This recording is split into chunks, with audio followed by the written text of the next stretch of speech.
I felt, comfortable in the offense. I mean, I've said before, when I get in the huddle with those guys, you're a team, you're brothers. 29-year-old Nick Foles has gone from cast-off to Super Bowl starter. So how did we get here? Nick's dad Larry put a football in his hand at just 2 days old. As a kid, Nick Foles took up baseball, basketball, football, and karate. He attended Westlake High School in Texas, which has a stadium that seats 10,000 plus people and has a Jumbotron. Yes, seriously. His freshman year, he made the varsity basketball team, but pointed at a coaching change for the conscientious switch to football. After 2 years, Foles threw for 5,658 yards, 56 touchdowns, both school records. The previous record holder? Drew Brees. He would frequent Texas Honey Ham Company, and because the owner was 5'7", he would ask Foles, who now stands at 6'6", to check his ice machine. Foles received offers for football from Duke and Michigan State, to name a few, and Georgetown for basketball. His sophomore year, he led his district in rebounding and wasn't too bad of a shooter. He secured his commitment to Michigan State, his national ranking in the 600s.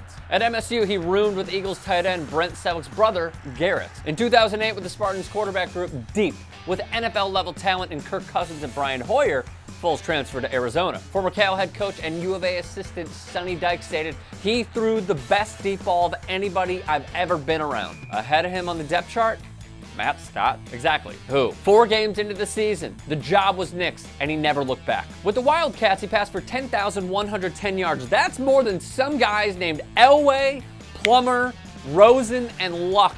He was drafted in round 3 of the 2012 draft, pick number 88. The starter ahead of him, Michael Vick.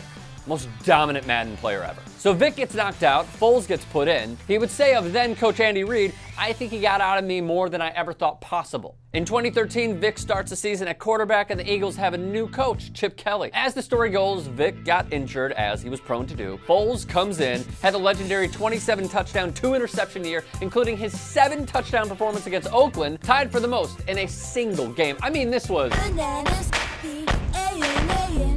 In 2015, Foles was traded to then St. Louis Rams. His head coach, Mustachio Jeff Fisher. Oh no. The team went 4-7 in his starts. He threw 7 touchdowns to 10 interceptions and was benched for Case Keenum. St. Louis later drafts the number 1 pick, Jared Goff, and the team cuts Foles.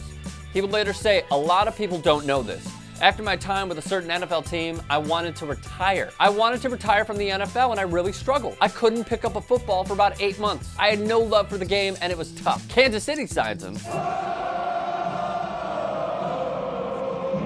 to a 1-year deal. Didn't pick up his option the following offseason, a move to set up to draft Patrick Mahomes. Foles, now a free agent, signs with a former Reid assistant with the Eagles and Chiefs, Doug Peterson, backing up the young talent, Carson Wentz. December 10th, Wentz, the frontrunner for the MVP, goes down with a torn ACL. In 3 games, Foles throws 5 touchdowns, 1 pick.